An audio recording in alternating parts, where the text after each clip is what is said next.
Hello, everyone. Hello, AJ. Hello, how are you? Yeah.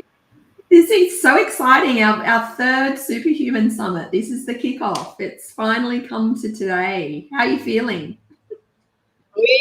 I know we're live. It's been such a build-up, and given it's all about energy, we've been feeling the energy coming about as all the speakers line up, and we've been communicating with everyone. So I don't know about you, but I'm pumped and ready. Absolutely. And I've just been overwhelmed. They're doing all the prep for the speakers. How multi-talented they all are. We've got some amazing people in the lineup for this summit. I already have my pen and paper ready to take notes myself, because I know there's going to be so much good stuff to download and learn over the next 3 days.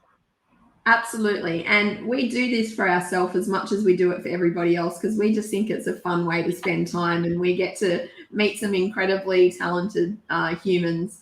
And just a shout out to people who are already starting to comment. We really welcome all of your comments, all of your contribution during the whole 3 days of the summit. It's really what you guys are all saying and feeling that really makes the whole summit. So please let us know as you're having questions or thoughts or reflections. And AJ, and I want to say hi to Marlon, Steve-O, and Vanessa. They're already commenting. Hello, mwah. Hello to everyone in Facebook land and LinkedIn and YouTube and wherever you're watching, whatever your channel of choice. We send our energy and love to all of you. And there's two groups of people we need to thank right on the front. One is the team from Being More Human, who have done all the back end work of getting all the speakers together and doing all the marketing and making all that side of it happen. And the other one is the BizTech team, who are doing the live production, and they're the ones that are making this look so slick and so amazing. So thank you so much to both Being More Human and to BizTech. Absolutely. Michelle and I just put a cape on, but you guys do all of the really hard yards behind the scenes. So thank you so much. So I should probably jump off and let into it, huh? Beautiful. And we'll see you a bit later on in the day with your speakers this afternoon. We are officially live. Mwah. Bye, everyone. Thanks, AJ. See ya. And now we are super excited to welcome our first speaker of the Superhuman Summit Energy Series, Mr. Lance Baker. Hello, Lance. Hi, how are you? When I had a quick chat with Lance earlier, I was already eyeing off his bookshelf behind him. You can see all the different books that are there. I'm someone who really checks out other people's bookshelves, so I'd love to know what's in them. But a huge thank you to you to stepping up to being our opening speaker. And I guess to introduce your talk, I want to read the actual title because I don't want to get the title wrong. So you're talking about a Reiki attunement and introduction to self-healing. And when I did a bit of research to find out who you were, I think your Facebook page said it the best. And it says you're a father, a hypnotherapist, an energy leader, a counselor, an author, a teacher, a speaker, and a podcaster. I don't think there's anything that you can't do. I can't fix cars. I'm terrible at that. So you're not a mechanic. Let's just clarify that. All right. So Lance, please lead us into this idea. Maybe start with Reiki and a little bit about what Reiki is for the people who don't actually know that. Yes. Yeah, I will. But to begin with, because we're working with energy and this whole summit is about energy, yourself and I are living on energetic territory.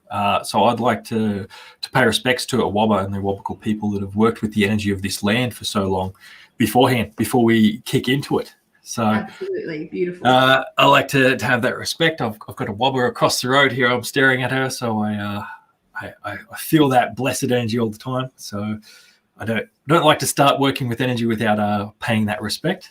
Lovely. Thanks for that.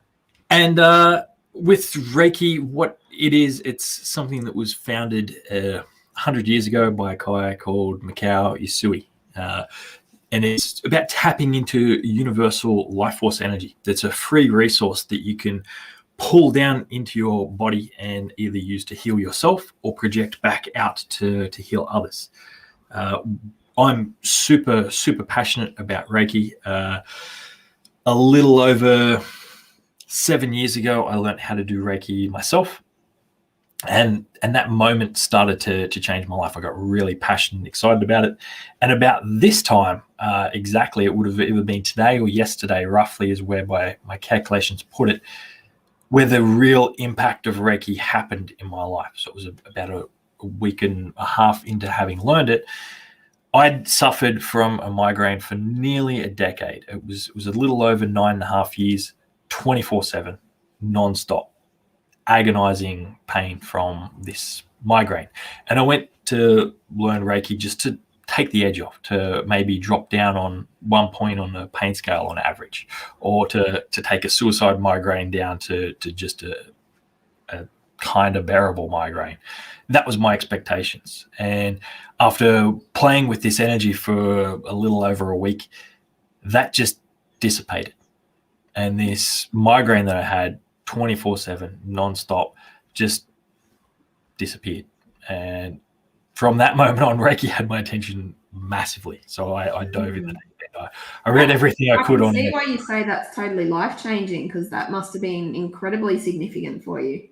Yes, yeah. I'd about 3 years into that migraine, I just accepted that was my lot in life. I figured I'm always going to be in agonizing pain. That's just what I have to deal with, and that was it. So I just thought the rest of my life was going to be in pain, and Reiki was that surprise. It was something I picked up as a tool just to take that edge off, to make things a little bit more manageable, and it gave me that blessed gift of freedom from it. And then the huge thing I've noticed since then is it has an ability to heal emotionally even deeper than it can physically.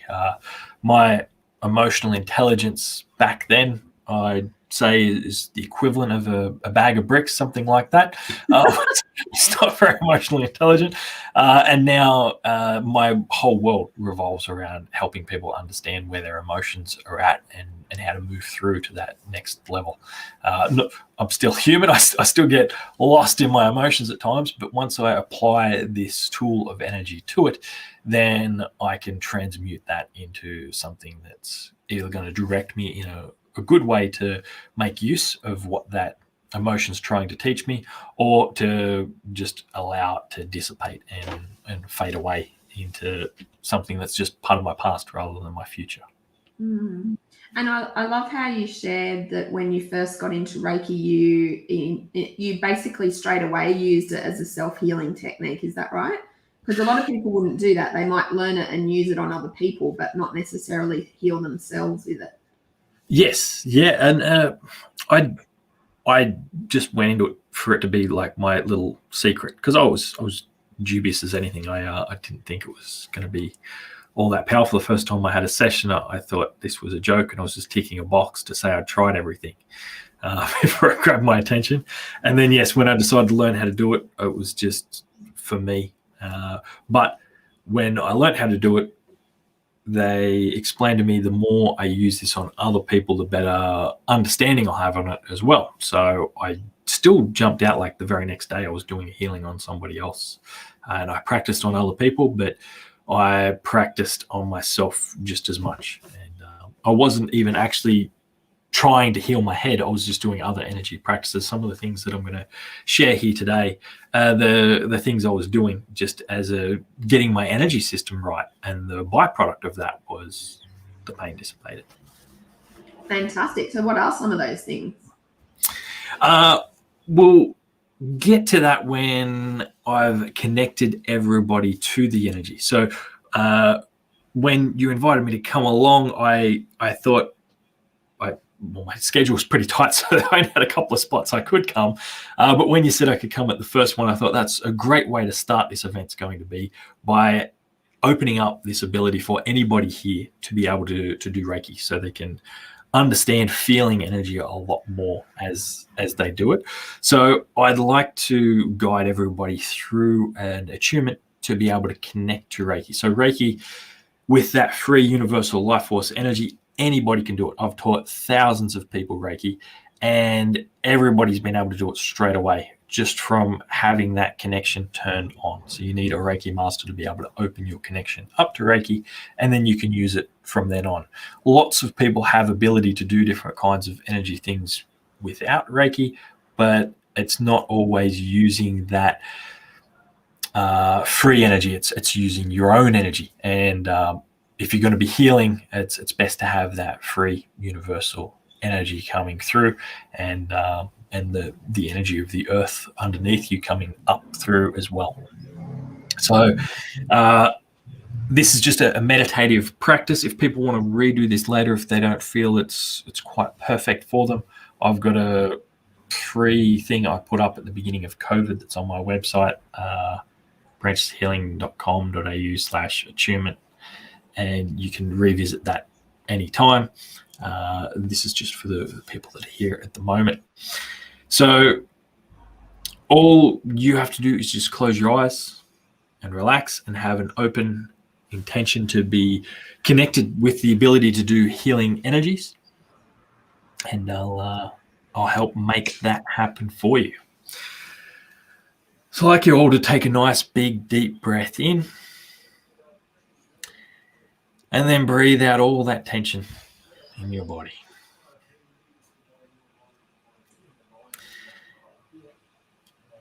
And every breath you take in from now, you can breathe in some of this connection that I am opening up for you all there now, to be able to be connected to a healing energy. I'd like you to start to feel it flow through your body, and I'll help guide you to feel that as we go. Every breath you take, you can just release any tension there on your breath out. And you can breathe in more of this connection to that healing energy.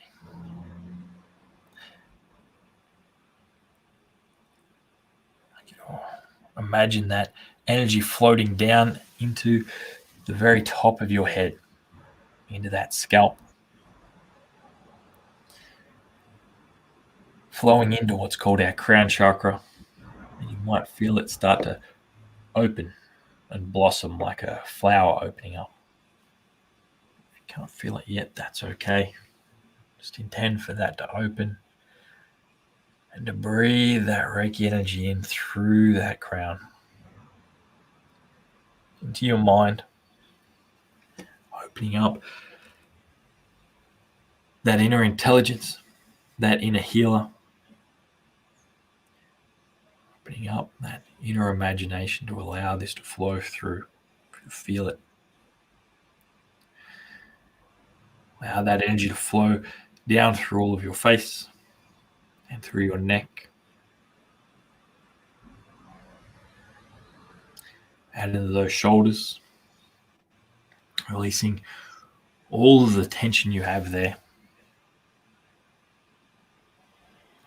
Letting go of all that stress, whether it's real or imagined, whether it's yours or somebody else's, just let it all float away and allow this healing energy to soak in as it starts to flow down those arms, into those hands, fingers. You might start to feel a tingle or a buzz. You might feel warm or cool sensations. Perhaps you might feel a magnetic pulse. It's different for everybody to begin with. Just breathe that energy in. Float down into your lungs, radiating out into your chest, back. Breathe it all the way down to that stomach. Allow that energy to flow through those hips, buttocks, flooding down through those legs, through your knees, shins, calves, all the way down to those ankles.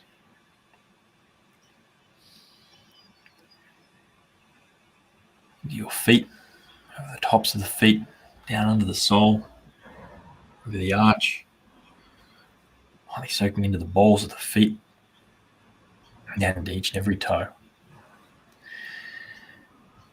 I get to feel that energy, have a wobble or whatever land you're on starting to flow back up through those feet, through those legs,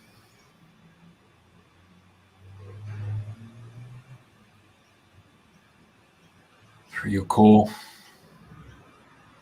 up through your neck and head, intertwining with that universal energy, feeling that healing energy flow both ways, up and down. You breathe in that ability to become a healer here today, whether you want to do it just for yourself, for a family member, a friend, or somebody you haven't met yet. Accept that healing ability there now.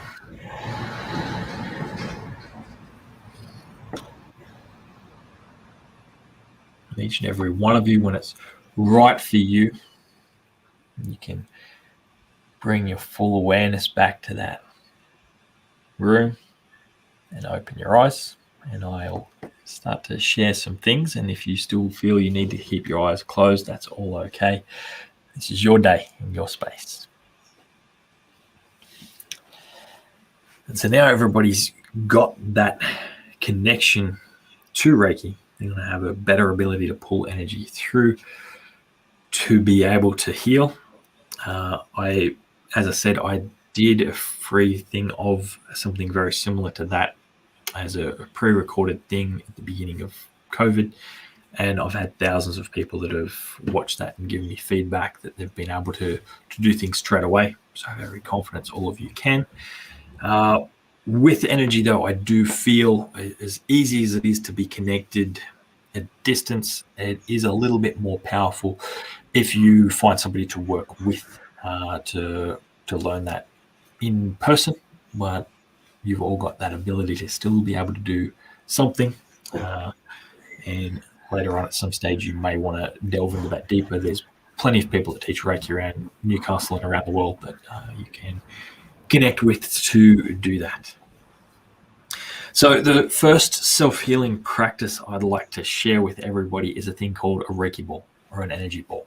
And so I'd like everybody to put their hands close together but not touching, and start to breathe that energy in through the top of your head again and out through your hands, and see if you can start to feel something between those hands, whether it's that tingly feeling, whether it's a magnetic push or pull, hot or cold sensation. And just as you breathe in and out, just bring those hands in and out a little bit.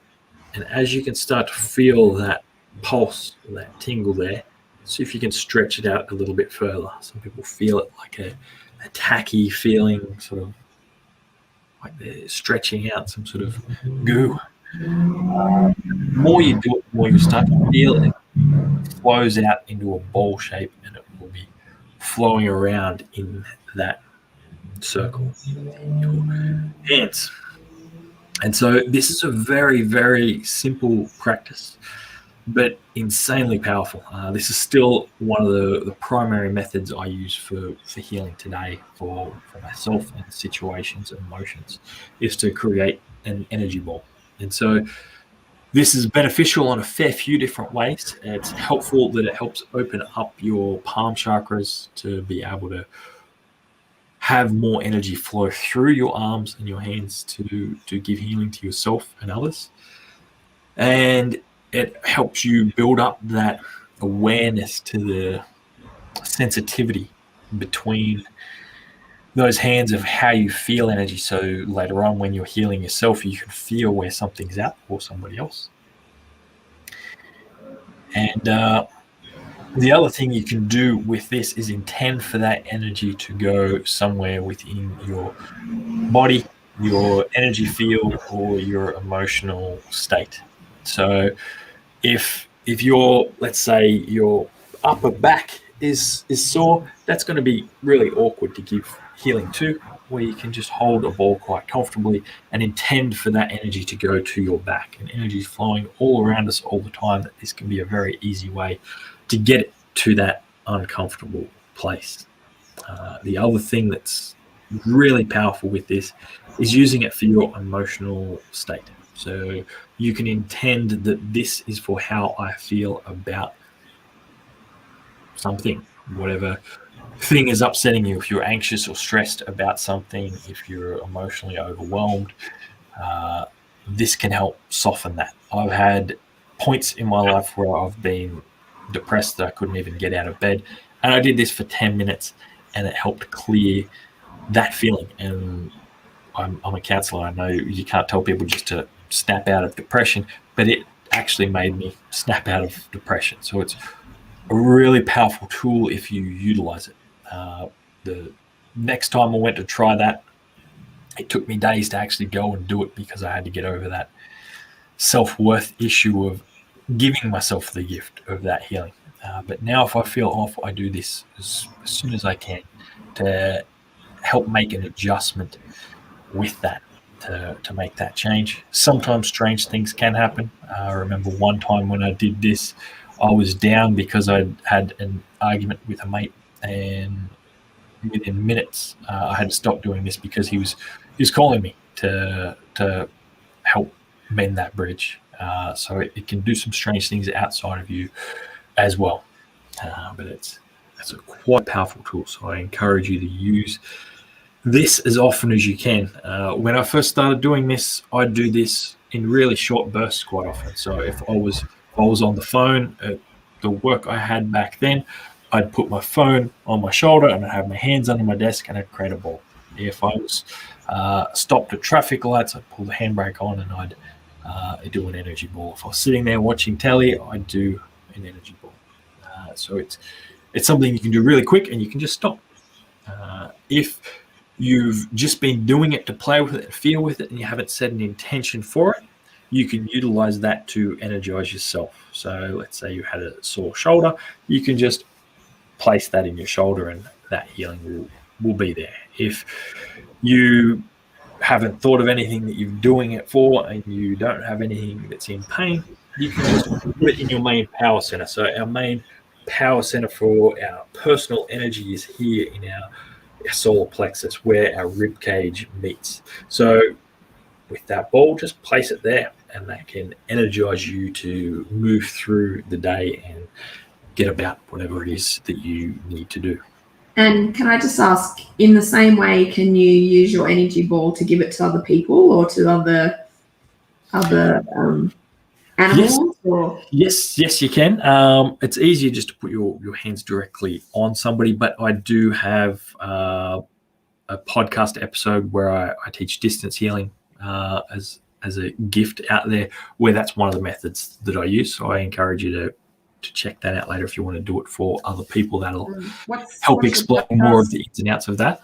What's your podcast called?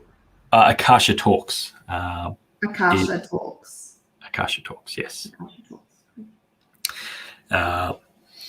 So I'll give you a link for that episode and the attunement video that I'd mentioned before, so that if people are watching the replay, they've got an easy click that they can do. Fantastic.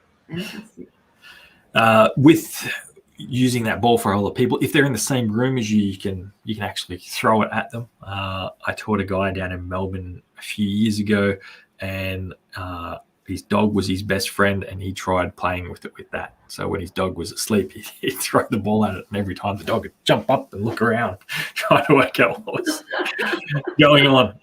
So there's some ways you can utilize that, but that's just a big blast of energy at once. I generally prefer to, if I've got somebody in person, just to give them healing in person. So there you go. Awesome. Someone's just put the link to your podcast into the comments notes. So if anyone else is checking it out, they can see how to find you. So that's great. Thanks, Vanessa. So with that feeling in your hands now, you can actually scan your actual body to give healing to yourself. So you can do it. You can give healing by touching your body or you could do it from a distance and you'll have a similar feeling to what you felt in those hands. But you can scan up your body and notice where that frequency of energy changes, for if there's a certain spot that you might need to give healing to. You can either use physical parts of your body, but quite often it can be things are out in the chakra system of our body for the basic things that are going on. So with where they are, you've got your root chakras at your perineum, your sacral chakras just below your belly button, your solar plexus is where that rib cage meets, your heart is in line with your heart but in the center, your throat chakra, your third eye, and your crown. So they're the main portals where energy enters our body that you can give healing to. And how do you, can I ask you a question? How do you actually sense the energy? Like what different forms does energy come in? So it's different people develop different ways of sensing it. For me, usually it's a magnetic push or pull, or a tingling buzz, kind of like that feeling of pins and needles, but generally without the pain that comes with pins and needles sometimes.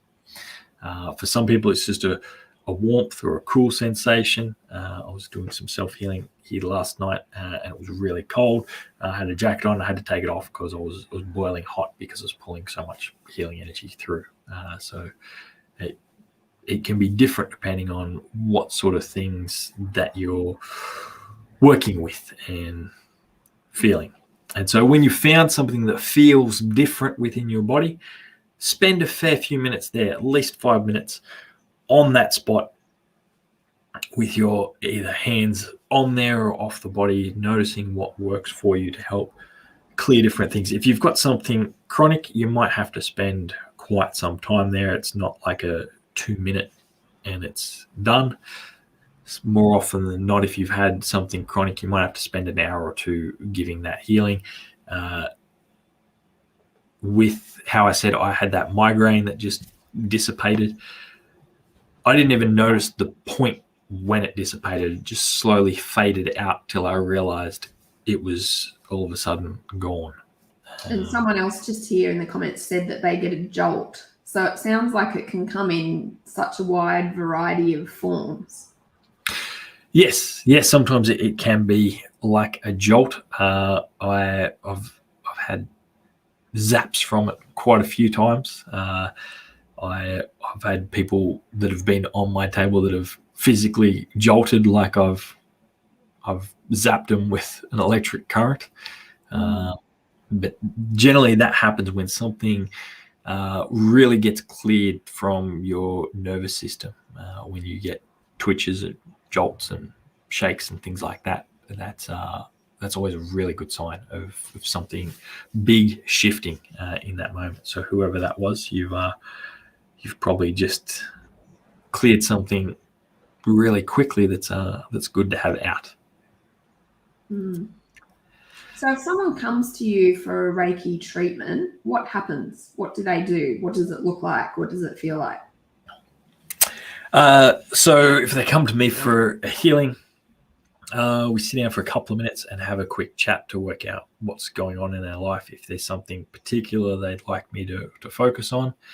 And sometimes I can't even focus on what they particularly want. Sometimes the energy will show me something more important to heal for them. And I've had some quite interesting things come up where I've healed things that have been a big issue in somebody's life, but it's not what's brought them there. And I haven't known that, but the energy's shown me what to work on that and had a drastic change with it. So I get that information to see if there's something that they would like. If they've never had energy before, I explain some of the things that they might experience through the session. And then I ask them to take their shoes off and lay down on my table. And it's like a massage table. And close their eyes and relax. I generally put some quiet instrumental music on. And over the space of about an hour generally, my hands are either moving over them and helping clear energy, and occasionally my hands will be on the body, but when it is, it's not like a massage, it's just my hands stay in one spot. Right. Yeah. More often than not, if my hands are on somebody, they're on somebody in that same spot for 5 or 10 minutes. And I know when I've been on the receiving end and had Reiki before, I've seen lots of colors and images, and all kinds of things can happen for the person on the receiving end as well. So it's not just the giving of energy, is it? It's what happens to the receiver at the same time. Yes, yeah, the receiver quite often feels more than the person giving, and it's really hard to put words on some of the things that you can feel, because it's like trying to explain the color green to somebody who's never seen before. It can be a bit tricky to express a color to a blind person. So yes, people can feel, as I mentioned, those tingling sort of sensations, the magnetic push and pull kind of. More often than not, what they'd feel in that sort of situation is the push, like two repelling magnets pushing against each other, but not quite going together. Sometimes people feel like my hands are on them when they're not. Quite a few people have felt like I've had 3, 4, 5, 6, 7, 8 hands at once, which I obviously don't. I'm human, 2 hands. And some people feel a flowing of a current throughout their body. Some people, like yourself, see colors. Some people have very vivid images, and these psychic senses open up and they experience different things. Some of those psychic senses are not visual. I've had people smell different things that are not actually there. I've had people hear different things that are not there. But once I had somebody taste something, and she hadn't eaten anything. It can be all sorts of different senses that can open up as they feel. I've had people report that their equilibrium had an imbalance for a brief bit, where they felt like they're either floating above the table or below it or halfway through it. I've had it feel like it's been on a carousel and spinning. I've had to open my eyes to check that the room was actually still. We've just had someone in the comments say that they must be a Reiki practitioner, because they said that they've had the receivers also experience emotional release at the same time. Yes, quite often people laugh, cry. Really interesting. Quite often they don't even know why. The emotion actually comes out without them seeing it. And as I said, quite a few people will have twitches and shakes and quivers. Sometimes they're minor, like just a little flicker of a finger here and there. Sometimes they're pretty huge. I've been punched in the guts and the nuts before from a hand just flying out all of a sudden. They've cleared something and they've been very apologetic afterwards. Now I know, just keep my eyes open and watch for wings. Be very, very cautious when giving an energy treatment. Yeah, they're only deeply powerful ones. If you're just beginning, that sort of thing's not going to pop off and happen on you. But it can be really powerful for making. Because I think one of the reasons I want to ask you all these questions, Lance, is that I think for many people, as they're evolving as humans, and particularly as they're getting more in touch with their own energy and understanding how it all works, or any of their psychic senses are opening up, if they're sort of in that stage, it can be a little bit intimidating for people if they don't know. And they also very often don't know what they're looking for. And so I think it's really useful for people to be able to hear what you're sharing, so that they can go, oh, yeah, that happened to me. You know, that's what that must have been. Very much so. I encourage community great with this sort of thing. And that's why I said you can learn this online from this here. They can be doing things. But I strongly encourage people to learn off somebody in person as well, because you've got that ability to have some feedback. So every class I do, I run a Reiki 1 class every month to make sure there's that opportunity for people, since it made such a big impact in my life. And every month I tell people, no matter when you've got a question, send it through. My phone's always on silent and non-vibrate, so it doesn't wake me up if it's the middle of the night. And I'll get to them when I can. And with that, it's any time. So it can be the day after that class. It can be when they get home. It can be 20 years from now. If I've taught somebody a strange outside the box thing, I'll I'm there as a resource for them for life with that, because you do get some strange questions. You do, and I think it's things so that are going important on. in your, like, as you're evolving spiritually, it's so important to tap into mentors or guides or practitioners or people who are around you that can really help you with that next step and help you to understand what might be going on for you. Because otherwise it can be a very foreign, lonely experience if you don't have that. Very much so. I've had dozens of mentors over the years, because when I started, it was isolating for me. I come from a business world. I had nobody that understood the sort of things that were going on with me. I thought I was crazy with a few different things. The only thing that saved me from knowing I wasn't crazy was the fact that I wasn't in pain anymore, and nothing had put a dent in that pain over that near decade. So I couldn't just imagine that. Yeah. And yeah, I started by books being my my first mentor,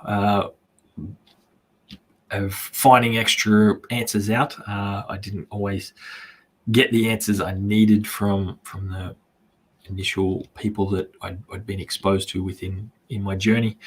And I had nobody to practice on or with that understood the people I was practicing with. I was their first introduction to energy healing. So I created a group. I've got a group on Facebook that's got a few hundred people in there of Newcastle Reiki Share that people can join and interact with other people who do Reiki to find people to practice and swap sessions. It's called Newcastle Reiki Share, is it? Yes. Yeah. Yeah. Okay, cool. And that way, that was something I wished for when I started. I had an opportunity to be able to practice on somebody and get feedback of somebody who understood what was going on at that same time, so that I could have more of a confirmation of what I was doing. And friendships get built that way as well, of people that are on that same path with you, that you can experience different things. Lots of the classes I run, I set a little WhatsApp or Facebook group chat for them all, and I've seen people that are best friends with people they met at a class I did 4 or 5 years ago. And if you think about it, because they meet over the topic of energy and they're connecting that way, they're resonating at a similar kind of vibration whilst they're in your presence. And I think that's really interesting in terms of developing friendships. Is the best friendships you develop are with people that resonate the most at the similar level as what you are. Exactly. Yes. Yeah. Now, like when I started, no one in my world understood the sort of things that I do. Now, pretty much everybody does. Some of them it's because I've exposed them to it, but others it's because that's what people have been drawn into my circle, or they've been people I've hunted out to mentor with and learn from and things like that. Can I ask you a question? You mentioned you have a business background, so I'm interested in what you might have been able to do to bring Reiki into the business world. That really fascinates me, if you've been able to do that in any way. Yeah, I've done some things with the the New South Wales police force with Reiki before.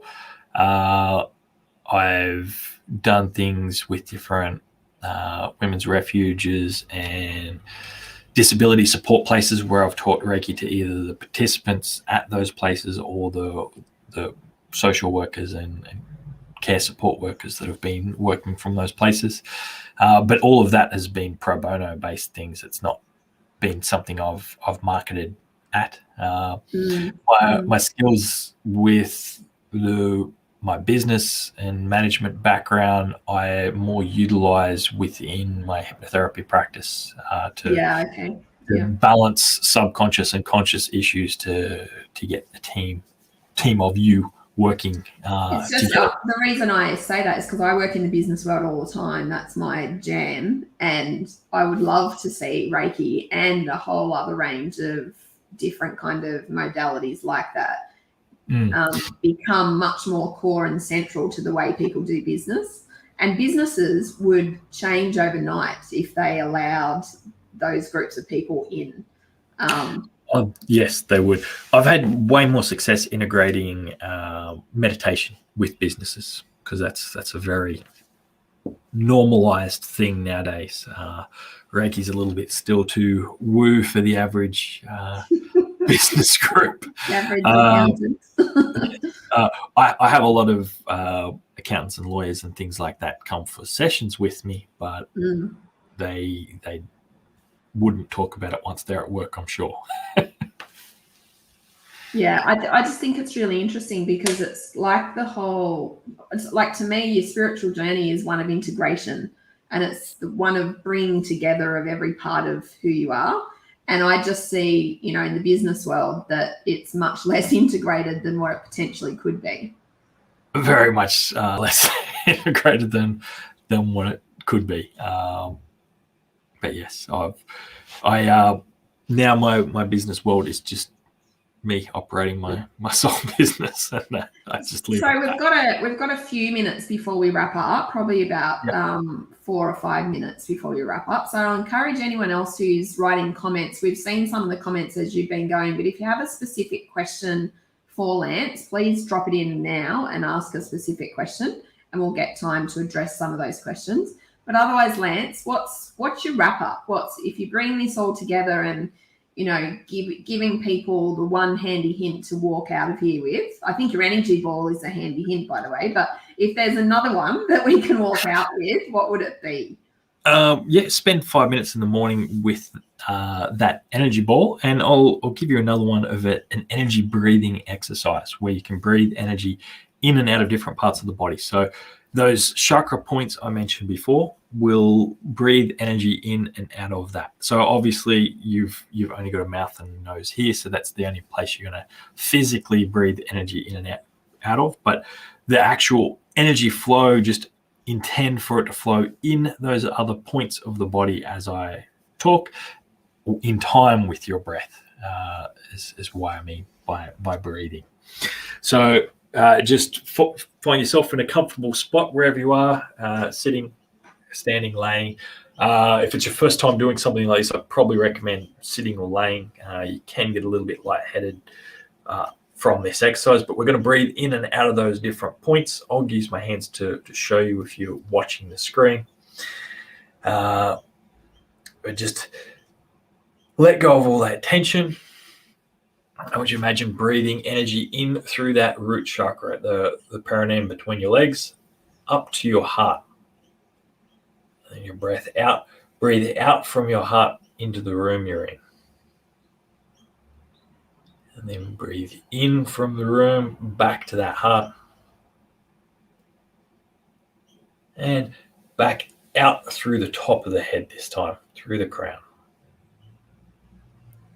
And then breathe that energy in through the crown back to the heart. And then back out to the room. Back into the heart and down through that root chakra. And this time we'll breathe it into the solar plexus where your rib cage meets. So up through that root chakra, back again to that solar plexus in the middle of your torso. And then out to the room. And back in to that solar plexus. And then up through the crown again. And then breathe it in through that crown of that solar plexus again. And back out to the room. Back into that solar plexus. And then back down out through that root chakra. And so you can do that in and out of any parts of that body later on. I recommend that's a great one to do before you go to sleep because you don't have to move your hands. You can just lay there and pull that through. Don't do what I do when I did when I first tried playing with that. I thought I just want more energy. I'm just going to keep breathing energy in. And to give you an example of that, Michelle, can you take a nice big deep breath in and hold, and take a nice big deep breath in and hold? And you can't keep doing it. You've got to breathe out. So in and out equally is perfect, not just in. And some people worry, I've just breathed out negative energy. I don't want to breathe that back in. Don't worry about it. Think it just like your breath as well. Every breath we take, we breathe in mostly oxygen and we get a little bit of carbon dioxide. Every breath we breathe out, we're breathing out mostly carbon dioxide and a little bit of oxygen. And so the more you have good, strong, deep breaths, the more oxygenated your body is and the less of that carbon dioxide is in there. Same with this energy breathing. The more you breathe in that healing energy of Reiki, the more it's going to find old stagnant energy to breathe out. And it doesn't matter if you breathe a little tiny bit of that back in, because the next breath you're going to be able to breathe it back out as well. So it balances and it comes and goes. Fantastic. That's so beautiful. And I think the thing out of all of what you've shared today, the energy ball is the one that I'm going to take home. And that's the thing that I'm going to be focused on. It's so versatile and it's free and instantaneous. So there's so many reasons to be able to connect in and utilize it that way. So thank you so much, Lance. I appreciate your time and energy and effort. We've been putting all your links into the feed as we've gone, but please feel free to jump into our Facebook group called the Superhuman Summit and post any other links or, your podcast, anything like that. Feel free to do that. And a couple of other things we want to mention for anyone who's jumping in and watching the replay, please make sure you put #replay.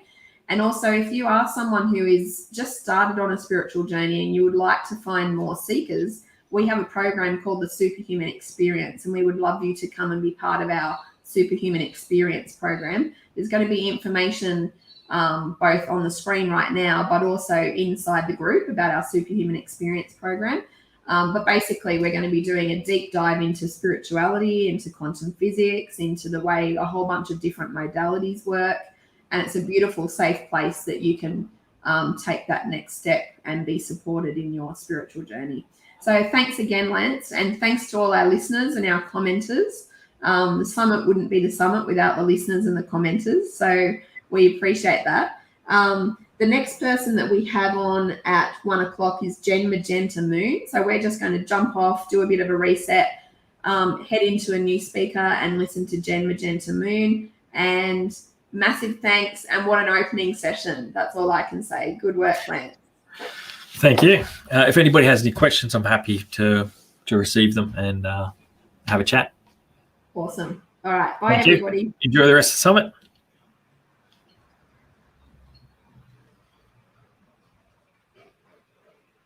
Now we're just going to have a little closeout video, and then you'll see your next speaker. See you later.